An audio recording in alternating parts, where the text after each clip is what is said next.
चप्पे चप्पे की खबर, बड़ी से बड़ी खबर, क्राइम से लेकर राजनीति तक किस नेता ने 5 साल में क्या काम कराया।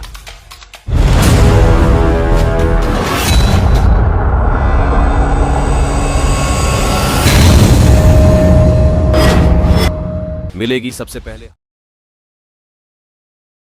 आज ही के दिन एक साल पहले 26 फरवरी के दिन 2023 को इस देश के सबसे काबिल शिक्षा मंत्री मनीष सिसोदिया जी, जो उस वक्त दिल्ली के उप मुख्यमंत्री भी थे, उन्हें एक फर्जी केस में केंद्र सरकार ने गिरफ्तार कर लिया था। उनकी गिरफ्तारी का आज 1 साल पूरा होता है। इस 1 साल के अंदर केंद्र सरकार कोर्ट में एक नए पैसे का भी सबूत पेश नहीं कर पाई और सुप्रीम कोर्ट में जब सुनवाई हो रही थी तो ये बात बार बार निकल के आई, जब जज साहब ने भी कहा कि केंद्र सरकार के पास मनीष सिसोदिया के खिलाफ कोई केस नहीं है, तो पूरा झूठा केस है। मनीष सिसोदिया जी ने 75 साल में गरीबों की शिक्षा प्रणाली इतनी खराब हो गई थी, सरकारी स्कूलों का बुरा हाल था। 75 साल के बाद उन्होंने गरीबों को एक उम्मीद दी थी कि उनके बच्चों को भी अच्छी शिक्षा मिल सकती है, उनके बच्चों को भी अच्छा भविष्य मिल सकता है। मनीष सिसोदिया जी ने गरीबों के बच्चों को सपने देखने का अधिकार दिया था। ऐसे व्यक्ति को झूठे केस में फंसाकर आज 1 साल से जेल में डाला हुआ है।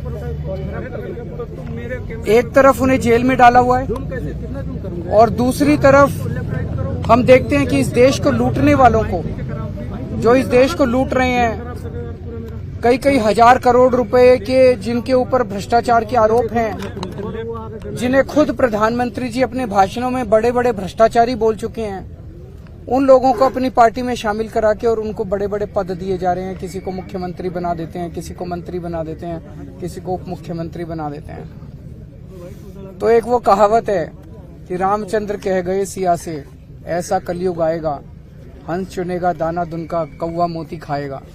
आज वही हाल हमारे देश का हो गया है, जिसमें इस देश की तरक्की करने वाले लोगों को पकड़ पकड़ के जेल में डाला जा रहा है। इस देश का विकास, इस देश के गरीबों की चिंता करने वाले लोगों को, भविष्य देने वाले लोगों को पकड़ पकड़ के जेल में डाला जा रहा है और इस देश के लूटने वाले सत्ता का सुख भोग रहे हैं। आज हम दुख नहीं मना रहे मनीष जी का, वो हमारे लिए प्रेरणा है। आज अगर मनीष जी बीजेपी ज्वाइन कर लेते तो उनके ऊपर से सारे केस खत्म कर दिए जाते हैं, लेकिन उन्होंने सच्चाई का रास्ता नहीं छोड़ा, उन्होंने सच्चाई का पथ नहीं छोड़ा।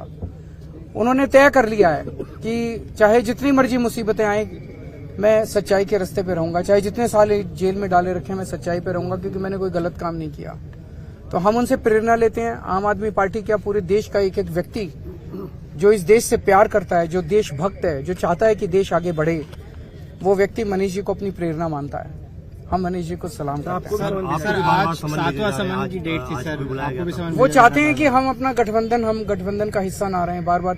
जब ईडी खुद ही कोर्ट गई हुई है, तो क्या ईडी को, केंद्र सरकार को कोर्ट पे भरोसा नहीं है? कोर्ट पे भरोसा रखना चाहिए ना। वो खुद ही कोर्ट गए हैं, तो कोर्ट पे भरोसा, कोर्ट के आदेश का वेट करें। वो कोर्ट जो भी आदेश देगा उसके हिसाब से कर लेंगे। कोर्ट कहेगा भी जाओ तो जाएंगे। अब कोर्ट में कार्रवाई भी चल रही है और साथ में समन पे समन भी भेजे जा रहे हैं। तो उनका मकसद बेसिकली ये है, इनफॉर्मली कई जगह से मैसेज आए हैं, भाई गठबंधन तोड़ दो। गठबंधन नहीं तोड़ेंगे हम। Thank you.